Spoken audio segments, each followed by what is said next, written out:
Waalaikumsalam warahmatullahi wabarakatuh. Perkenalkan, saya Nandawati, mahasiswi dari D3 Keperawatan Universitas Muhammadiyah Ponorogo. Di sini saya akan melakukan penyuluhan etika batuk yang benar.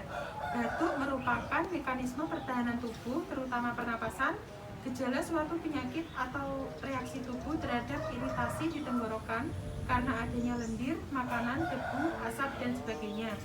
Etika batuk itu merupakan tata cara yang baik dan benar dengan cara menutup hidung dan mulut dengan tisu atau lengan baju. Jadi bakteri tidak menyebar ke udara dan tidak menular ke orang lain. Tujuannya yaitu mencegah penyebaran suatu penyakit secara luas melalui udara bebas dan membuat kenyamanan pada orang di sekitarnya. Baik, saya akan melakukan langkah-langkah etika batuk yang benar. Yang pertama, tutup hidung dan mulut dengan menggunakan tisu atau lengan baju. Yang kedua, segera buang tisu yang telah digunakan ke dalam tempat sampah. Yang ketiga, cuci tangan dengan menggunakan air mengalir dan sabun atau pencuci tangan berbasis alkohol. Yang keempat, segera gunakan masker. Sekian penyuluhan dari saya. Apakah ada pertanyaan dari Ibu?